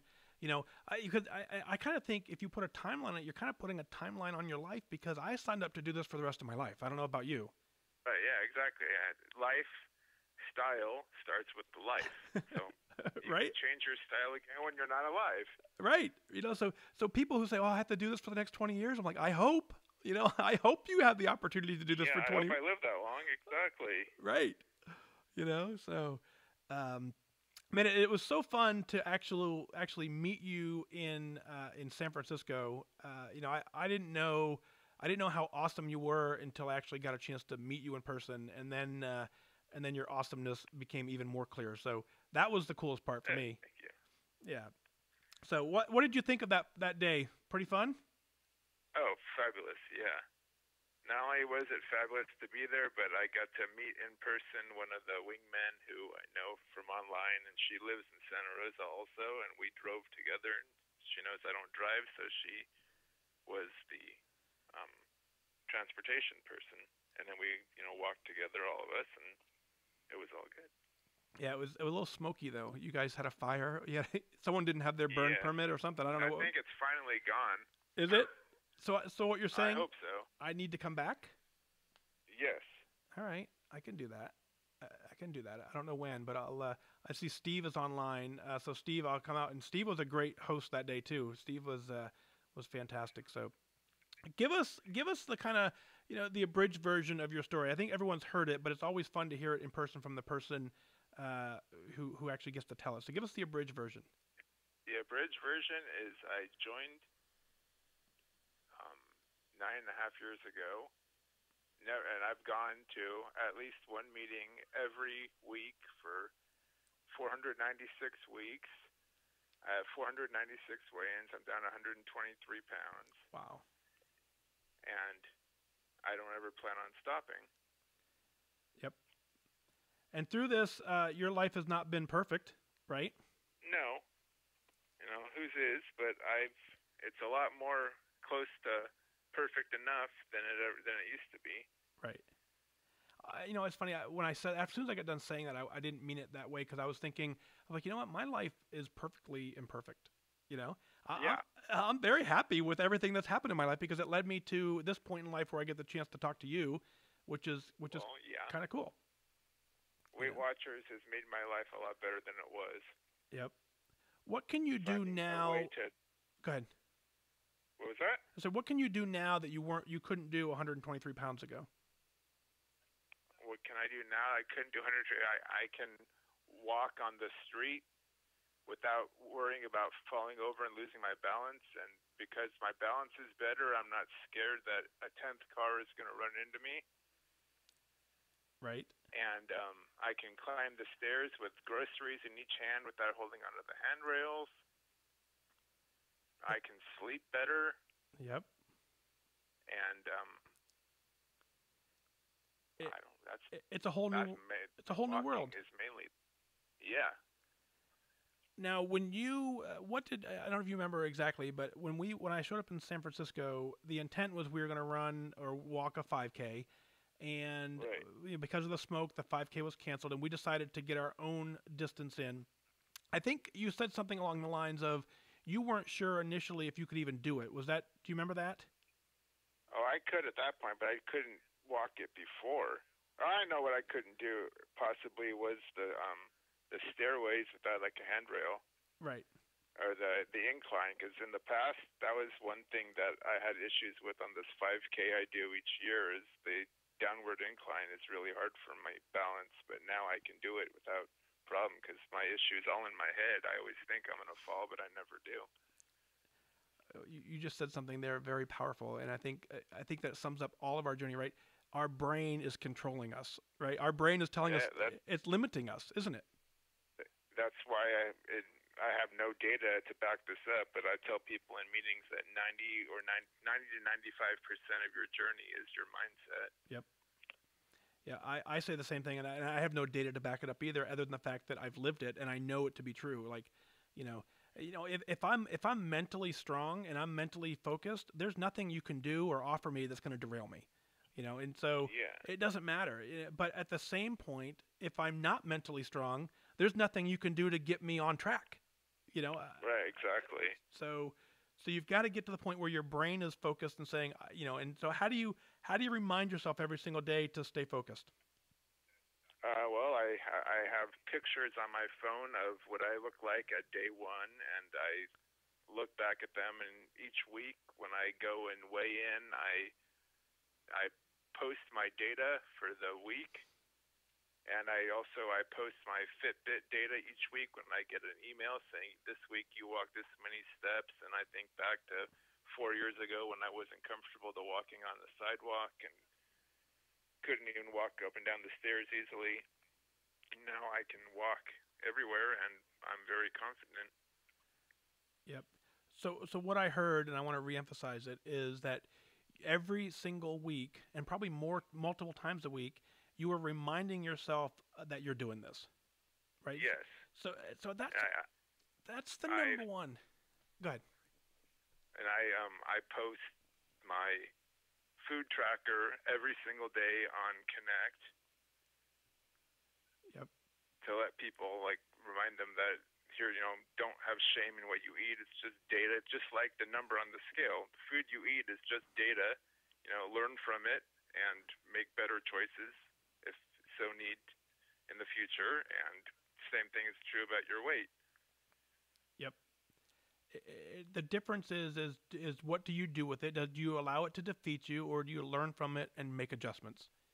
Right, exactly. If I ate, just like you're saying about fruit, if you ate 10 pounds of apples, it's 0 points, but you're going to gain 10 pounds. Right. It's 10 pounds of apples. That's how much they weigh. Yep. So here's where, and you probably heard me say this before, because I think you listen to at least all the podcasts on one day. Every single one. But I think, one of the things that I know to be true for a lot of us is that we join for a reason. There's no question about that. Something drives us in there. And then when we start having success, we forget why we joined. But what you have figured out is that every single day you're reminding yourself that you're doing this. No exceptions. You're just waking up every single day. You're posting. You're tracking your Fitbit data. How many meetings a week do you go to? 3? 3. I cut back from 5 to 3, or 4 or 5, as I wrote in my last letter, and you commented on that. I don't need the meetings anymore. Like, I don't have the need to be somewhere because I have other places that I feel comfortable with, and I need to be there as well. Right. Which I think is fantastic too. That's an incredible growth too that we talked about on the last podcast. Is that you are growing leaps and bounds and expanding, and you're helping other people. You have multiple paths of your life has now taken so many different directions where you're helping multiple circles of people, which is truly inspiring. You're not just stuck in one channel saying this is the only people I can help. You have multiple people that you're able to offer assistance to, which I think is that's why God put you here.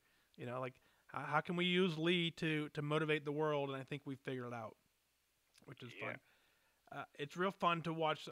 You don't see them anymore, but people on Facebook are saying that they're so glad to hear your voice, that you're bringing them. They're coming to tears because they just love hearing your voice. And then Judy says you are the blue dot man. I agree with that. Blue dot man. The blue dot man. Lee, the blue dot man. Yep. So, what's your Connect name? Someone's asking me, and I don't know it off the top of my head. I'm putting it there right now. Okay, good. So you're following along a little bit. There it is. So yeah, I'm not reading the comments, but I turned the volume way down. Nice. All right. So last bit of advice. Tell everyone listening what would be your number one tip to find and maintain your success.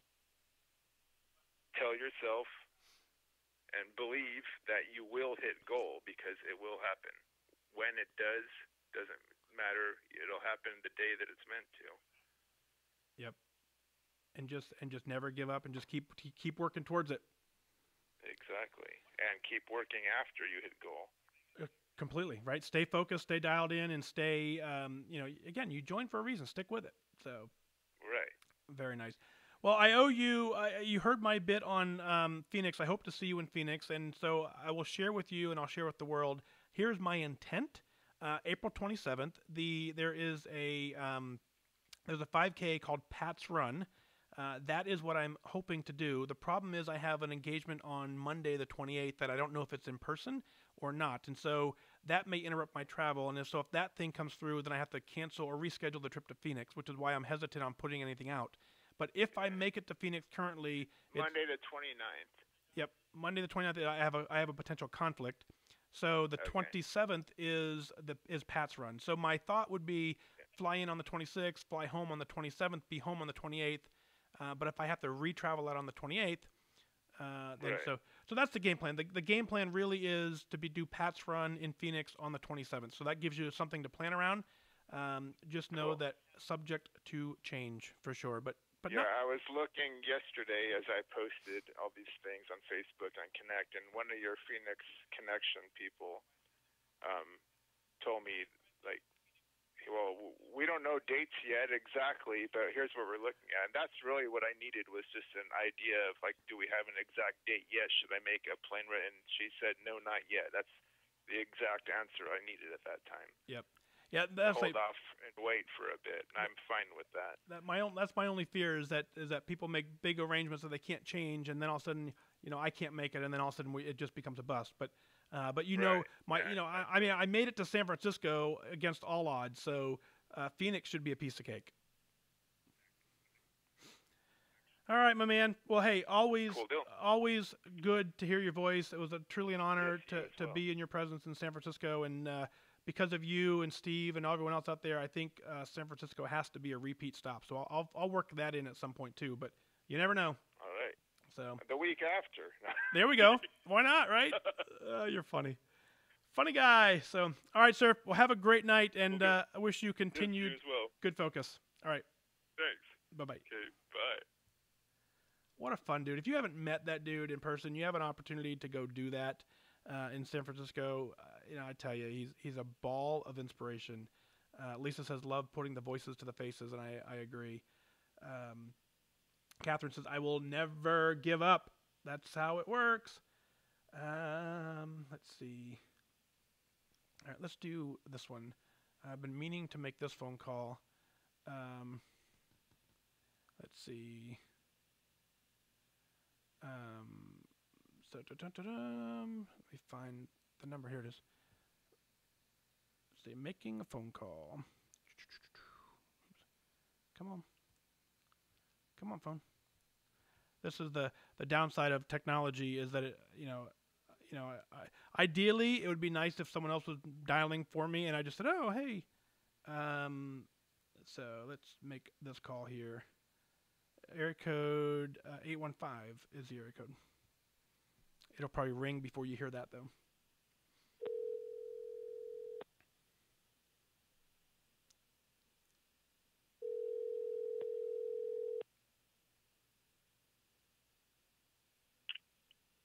Hello, Mike. Well, hello. How are you? Hi, I am great. I am just getting in for my ladies' Bible study. Oh, very nice. Well, tell the world who you are. You're live on Facebook, live on Twitter and YouTube. So go ahead and tell us. Awesome. Just so you people know, I am only a Facebook person, so I'm not on Insta or Twitter. But this is Debbie from Rockford, Illinois, or otherwise, I also sometimes will go by Debbie Giardini, but I usually sign in as Debbie, Rockford, Illinois. Very fun. Maria says, call Debbie, please. So I did. Awesome. Well, tell us what you want to share. I don't want to dig too deep. I want you open up with what you want to share, and then we'll go from there. How's that? Well, I guess I would be going, what do they want to know? So one thing I will tell everybody out there is that my story and my journey are a little bit of two different things. My story really kind of defined my life, and I had to go. I tell people you kind of have to face your demons and to change your life. I'm like, if you continue to not work through what drove you to be extremely overweight, and we all have our issues on why we overeat or emotional eat. Right. Usually it has to do with past hurts or in past problems and people beating us up and us believing those. That I kind of said, Mike, like, ask me whatever you want, but I kind of don't until my story comes out. I don't really want to divulge that, because quite honestly, before you knew it, I thought it would have been read. I actually shared it with Diane at the Cheesecake Factory. Okay. So Diane has seen it even before you even probably got to see it. Yep. But I can kind of talk about my journey, because a lot of people will say, how did you start?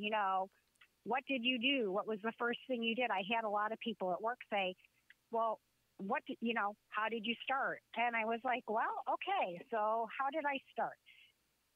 This is my third or fourth time on weight loss. I started back in middle school, high school, kind of continued through college, adult life, to have a child.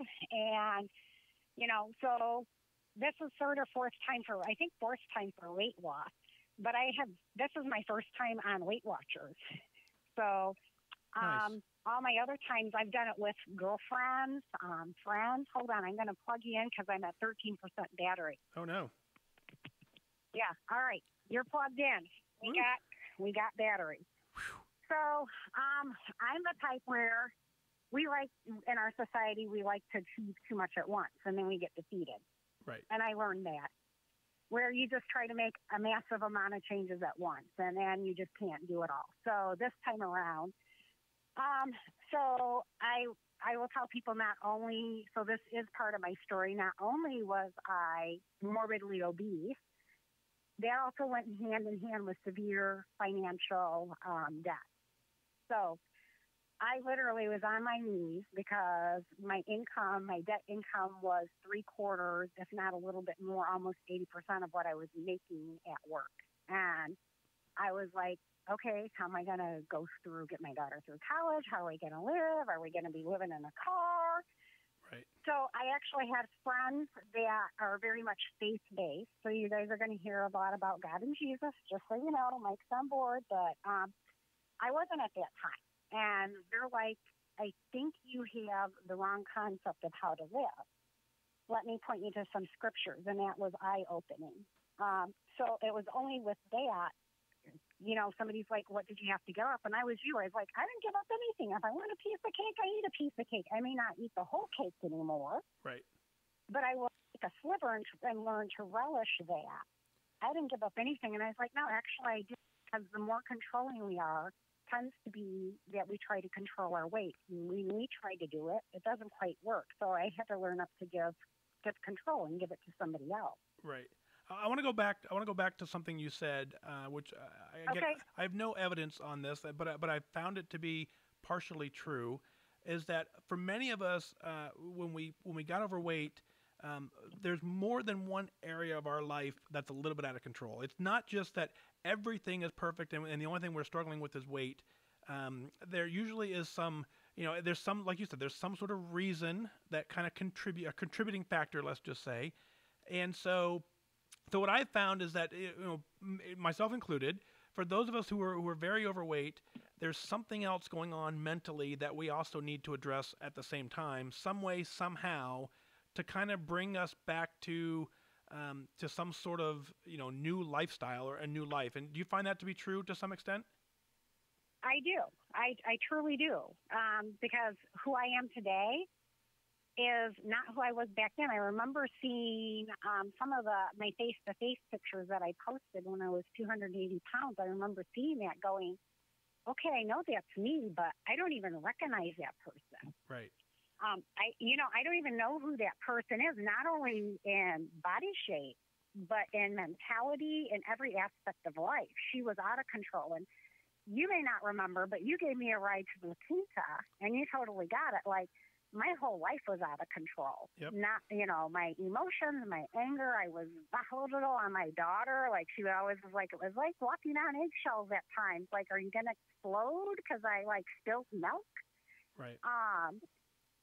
Everything was out of control in my life. And you're like, yeah, I totally get it. And so at some point I had to really face it. So these people helped. So when you now have this part under control, do you find that other pieces of your life are starting to fall into place as well? I do. I have so out of that 80% of debt, I've paid off over 50% of it. So I am not debt free, but I'm really close. Where I'm hoping within the next 3 years I will have a zero balance on all my credit cards, just about. That is fantastic. But that is fantastic. Like, I've totally gotten my life under control. And I was like, do I splurge on eating and sometimes overboard? You bet, Can I hop on the bandwagon right away the next day? You bet.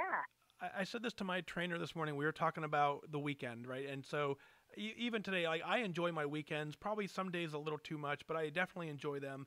And I consider that balance, and I'm okay with that. It doesn't bother me. But I was talking with him today, and I said it would be very similar to you trying to get out of debt and you're paying down debt Monday, Tuesday, Wednesday, Thursday, Friday, and Saturday you go buy a Lamborghini. It's not going to Right. get you out of debt. It's just, that is not the way to recover. So at some point you have to kind of, reel the whole thing in, and just be consistent.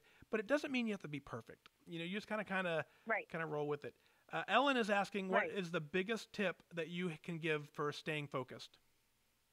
Okay, so here's my tips. Like when people say, "So how did you start?" I decided to do one thing, and for me, I tell people you don't have to, especially new people coming on board. So what I tell people who reach lifetime is different from those people starting.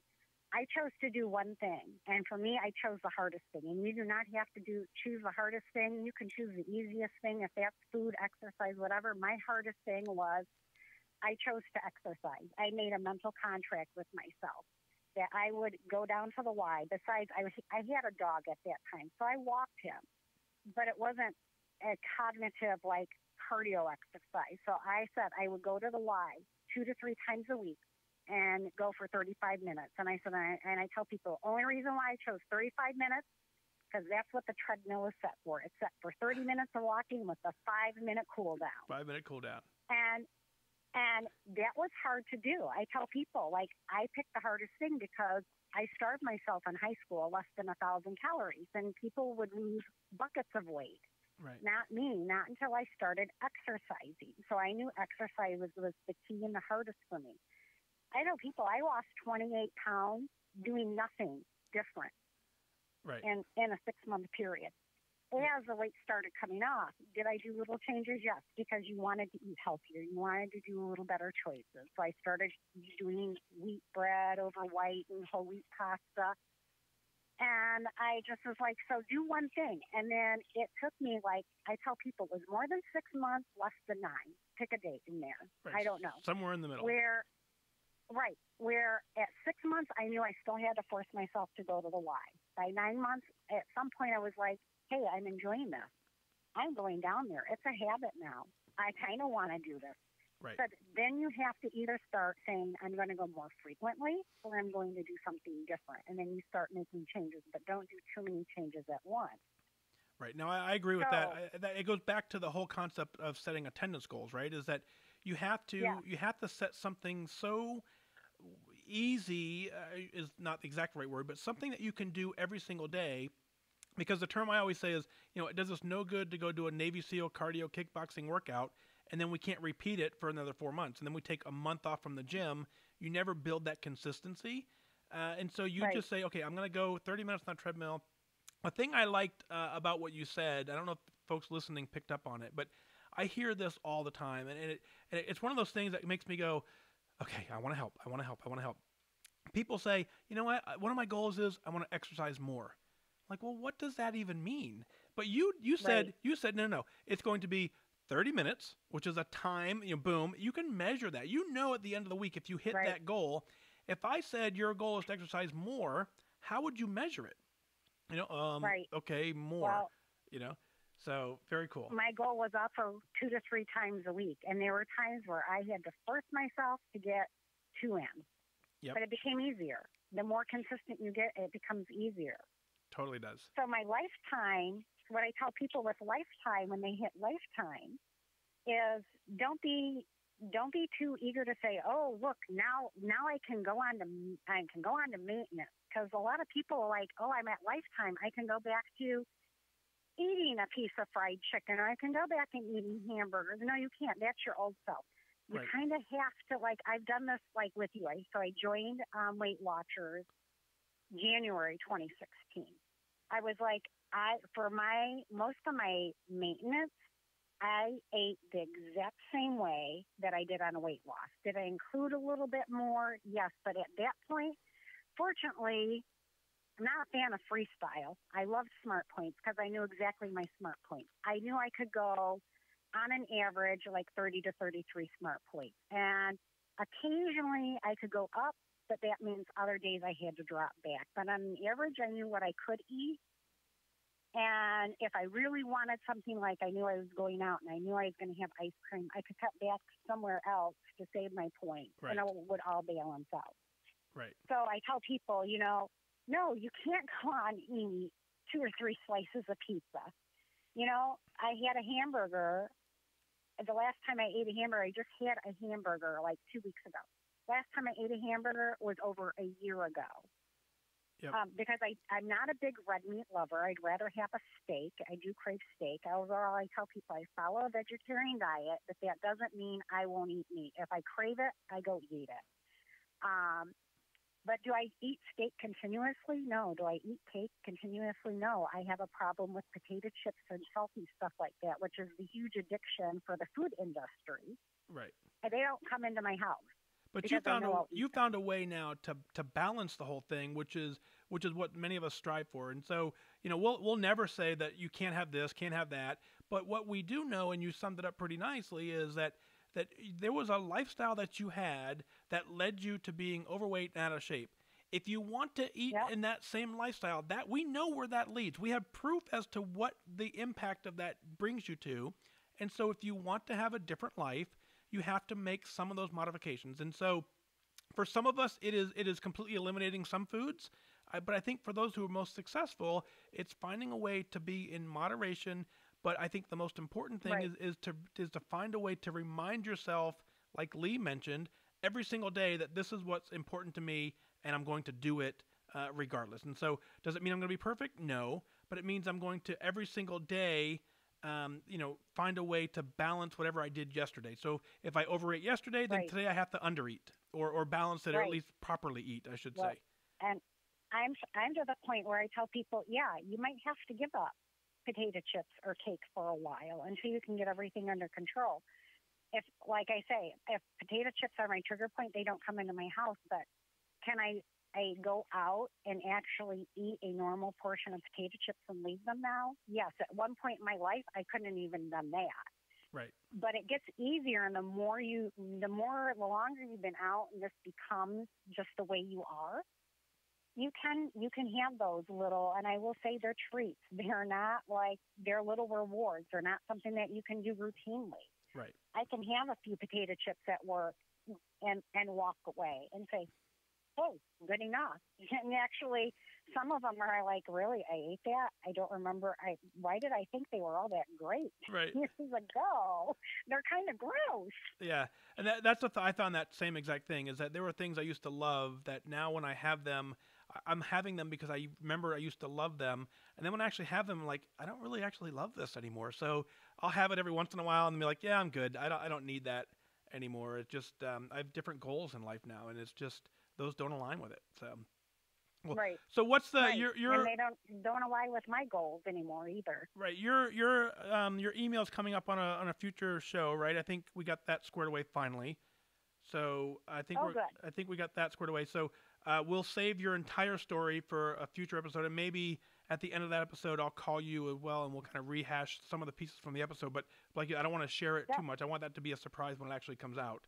So cool. And I made a point at one point. You're like, people are like, reassess your whys.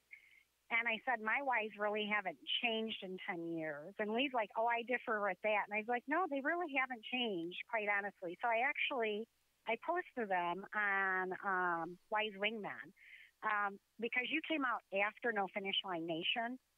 So, but you had thrown out a challenge before you started Wise Wingman on Facebook about the same time. So Laura, Little Red Trike, said, I want to hear your 8 whys. You said, give me your 5. So I made a video recording of my whys 1 through 5 and then 6 through 8, and I posted those. And I had to go back and rewrite them down. And I will tell Lee, so if you're listening, Lee, my whys really haven't changed. The order of my whys have changed through my life. Sure. My first 2 have not, which I'll tell Lee. My first one was me, and it was only me for one. And my other one was for my daughter. Those have always been number 1 and 2. But the other ones are a little more fluid depending on what's going on in my life. Well, I think it just we bring different balance again. We bring different things. Different things become different priorities depending on what's going on in our life. So it's just a matter of finding that entire balance and finding what's going to get you motivated every morning and it's going to keep you focused to getting it done. So. let's go ahead and let's wrap Yeah. up. Give us the number one tip that you want to give, and then we'll move on here. So tell us the number one thing you want to So share. I would be going face one is to face your demons and to take them head on and completely change your life. But like I said, I tell new people, pick one thing and do it until you can do it well without thinking. And then I tell people when they hit lifetime, you need to kind of stick to your same eating diet until you know exactly how to incorporate with adding new foods and how are you going to balance that. Because too many people are too eager to start going back to their old lifestyle. Yep. Yeah, I think I said that in my workshop a couple weeks ago, and people looked at me like I had 10 heads, and I said something along the lines of, I said, if there is something that you can't wait to have, and you like if there's your favorite food in the world, and when you get to goal, you can't wait to have it, I said you need to go have it tonight. And they looked at me and they're like, what? I'm like, no, because if you're gonna wait till you hit goal to go have it and reintroduce it, it's not gonna go well. So it's all about the moderation. It's all about finding what works for you, working it into your plan. And I believe you summed it up perfectly, is that change one thing. You know, one thing is not, if you try and change too much, then you don't even recognize yourself in the process, and then you feel deprived. If you make a small adjustment, that's doable. And then once that becomes a routine and a habit, then you say, okay, now what else can I change? What can I modify? And that takes you all the way to the amazing success that you've had. So thank you so much for volunteering this awesome information. Like I said, we'll get you up on a future episode, and maybe we'll call back in to get it done. But you're awesome. You're an incredible inspiration. So thank you.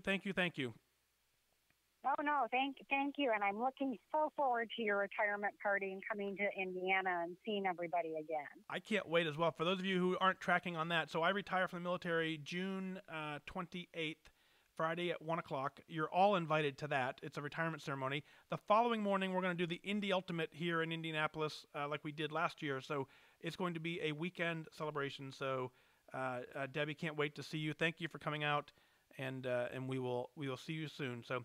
Have a great night, and thanks again. You too. All right. Yeah. Bye-bye. Bye-bye. Good night. How fun is that? I think this phone thing is kind of way more fun than the regular podcast. What do you guys think?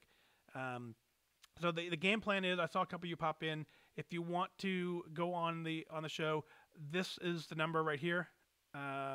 Text in. It's easier if you text. I see your text, and then I sort them. And go through and pick up the phone and dial you randomly. So very fun. But yeah, I think Debbie has got it figured out, right? It's you can't underestimate or how would I word it? You can't over explain, or I don't know what I'm trying to say, but the intent is what I'm getting at is changing something tiny is how you're going to have success. It's really difficult to make monster changes in your life without some sort of sacrifice. And so just pick one thing that you want to do differently tomorrow. Find something that you can measure and change it up and say, hey, I'm going to change this. But you got to track it. You got to measure it so that you can understand when you get there. So very, very fun. So that's the game plan. So Debbie's back in Facebook, so very cool. Mark, looks like Mark's checking in on YouTube. Good evening to you, sir. Let's see what else is going on. You guys like the phone call thing. I like it too. Lee asked earlier if this was being recorded.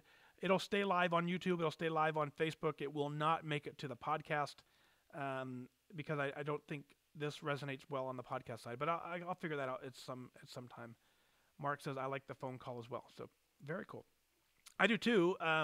It's just Lee says. So Lee thinks I should just start dialing random numbers and just see who answers and start. Hey, how are you? Fun. Ellen says, am I coming to Miami? Tampa is about as close to Miami as I'm going to get in 2019. So I think Tampa to Miami is probably a good 5 or 6 hours anyways. But Tampa in August is the game plan, Ellen. So thanks for asking that. You can find all that information on fatdag.com. Click on the international tour link, and you will find that information. So very fun. So I'm going to hang out for about another 20 minutes. I have no script. I have no agenda. I have nothing to discuss. So it really comes down to whatever you prompt me to talk about, I will talk about. Whatever you text in and just want to discuss at this number right here, 317-662-4214. Text in there, and that's the game plan for the next 20 minutes. If you got nothing, I got nothing, I'll go to bed. It's that simple. But if you text in and say you want to chat, I will dial you up, and we certainly can chat. Otherwise, like I said, it's open mic night, we call it. So very, very, very fun. Janice says all the calls were great tonight. I agree. I think a lot of you guys. I mean, the coolest thing for me is that we're building a real community. You know, we're building. You guys recognize each other's names. You'll now start recognizing each other's voices, and so it makes this journey real, right? And so, no disrespect to the the fitness experts of the world, but when I see a guy who's 0% body fat and he's got muscles big as my brain, and it just doesn't feel real to me. Being in a weight loss show where I was at 0% body fat and doing this, that had no appeal to me. I just wanted to quit being overweight and be as healthy as I could be, but I don't want to be a musclehead. So when I see a guy who is a musclehead, congrats to him. I understand what it takes to get there, but it doesn't resonate with me, and it doesn't feel real to me. But when we're here, it feels real because we know each other, and we get to know who we are and learn about each other's journey, which I think is super cool. So Mark says I missed a bunch. We'll have to start this after it's complete. Yeah. So this was a 2-hour episode, Mark. We're an hour and 40 minutes into it. So so you'll certainly have to dial in and listen in. So let's see. Yeah, I know. Mark says, "Holy smokes!" Yeah, we started just before 8:00. So my family's on spring break, and so I have the house to myself.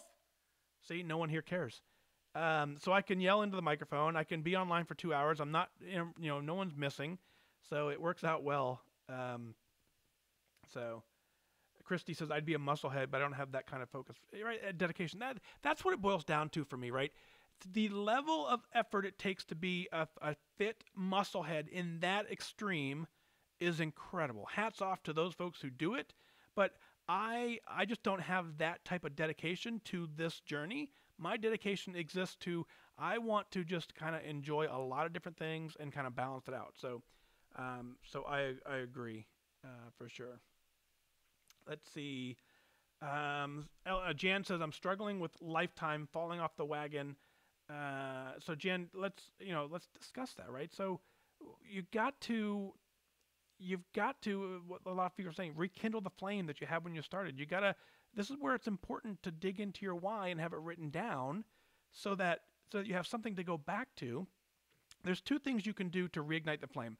One of them is to reread your journey, right? The other is to relive your journey, and we don't want you to do that. So you got to go back to that day one mindset of like, hey, what could I not do that I'm doing now that I enjoy doing, and what non-scale victories am I having that I enjoy? Am I off my blood pressure medication? Am I able to play with my grandkids? Am I able to, walk and run and move things I couldn't do before? So that is, those are the successes that we want to preserve. So. Yeah, Mark says he's at work, so he'll get to what he can. So, yep, I agree.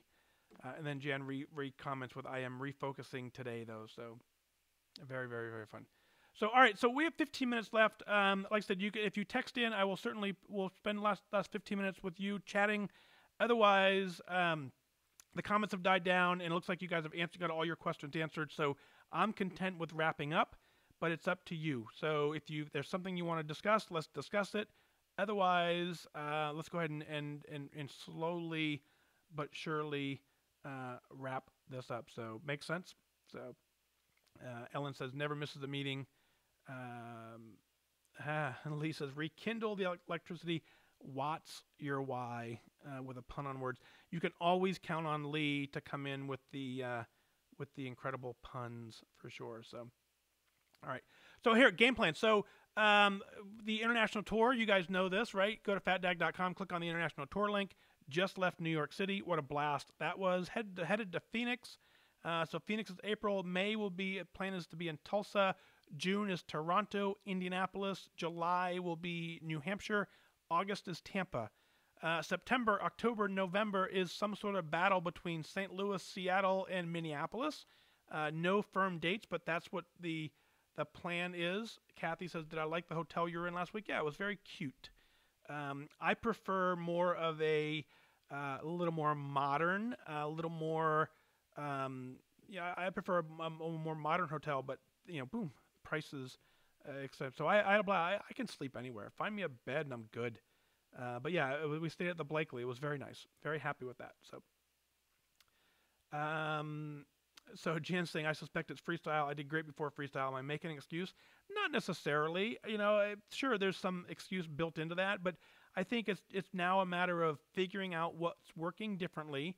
I think, again, the freestyle fix is what I think is a lot of the culprit here is that we added 0 point foods in, and we didn't reduce the quantity of food that we were eating on the point side, and we added 0 point foods, which is the perfect storm for overeating too much quantity of food. So we just got to balance that. Find a way to get it balanced. So let's see. Here's a good question here. Andrea says, question about hitting goal weight. In the last 9 months, I've lost over 100 pounds. I'm about 10 pounds from my top limit of my healthy BMI. I kind of have a number in mind. However, I'm not sure if it's one of those things that I'll know when I'll get there. How do you know when you hit goal? Andrea, congratulations on your 100-pound weight loss. That's incredible. Celebrate that first. First and foremost, let's celebrate that. There is, and so now you're within 10 pounds of goal, whatever that is. And so the question I like to ask folks in this scenario is, why 10? Why not 9.6? Why not 8.7? Right? How did you come up with 10 more pounds? And I get that that's the top end of your BMI. I get that concept, right? However, are you going to feel significantly different 10 more pounds from now than you would 9.6 pounds from now? I think you're going to feel about the same. I think you actually, I don't think you're going to notice a big difference in the next 10 pounds other than a mental accomplishment of I did it and I'm complete. But I think overall your health, the health benefit that you've regained, that you've re-given yourself, that's not going to change 10 pounds from now. So your last 10 pounds really becomes, and it's okay to say this, your last 10 pounds really become a little bit of a vanity weight, right? It's just strictly to hit a number for the sake of hitting a number. But I think your doctor would agree. If you went to see your doctor and said, Doc, here's where I want to settle, I think your doctor would say yes.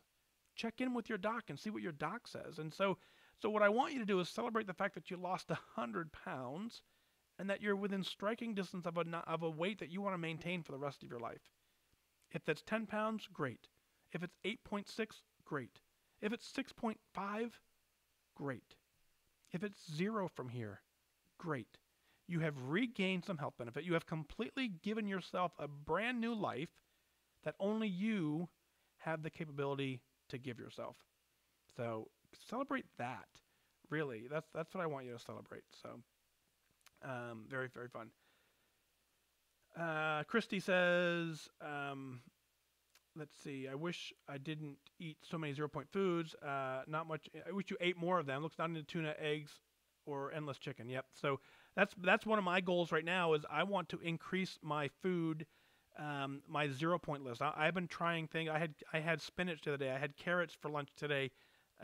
Weird, but I'm trying to expand my taste buds. So that is kind of my game plan. So. Christy says, I wish I could do the tour, but I'm too poor to travel. I get it.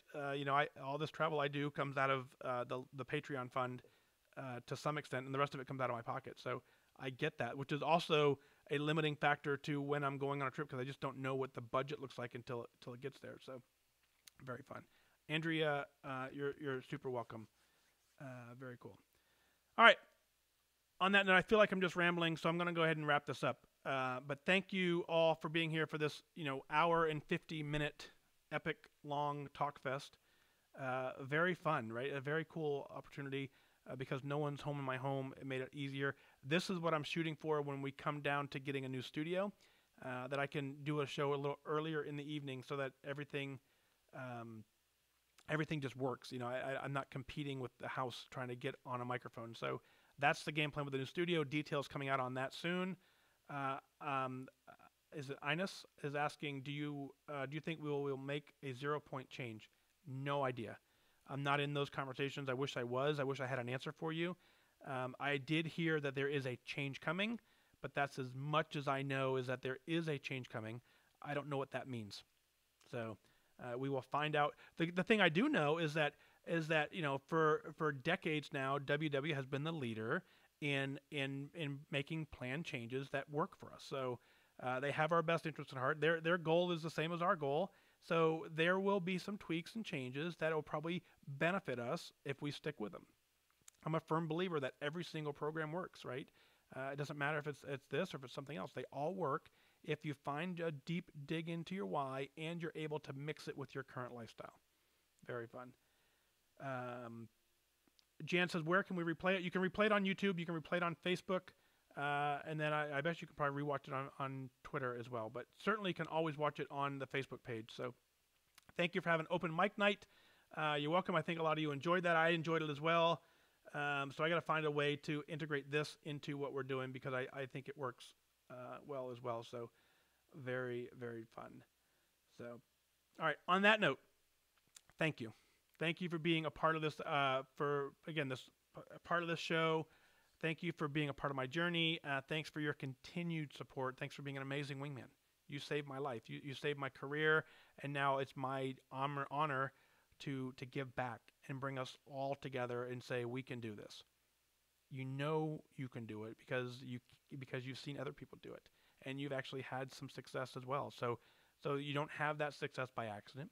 You have that success by showing up every single day, waking up on fire, wanting to get it done and getting it done. So in the words of famous Lee is right. Lee says, just find a way to remotivate yourself. Every day, post something that reminds you to do it. Put pictures of your phone of what you used to look like. Post your daily log, post your meal tracker, post your activity. Things that constantly remind you that you're on this journey to completely change your life. On that note, I'm out. Thanks for being here. Again, thanks for all that you do. I wish you good focus. Good night.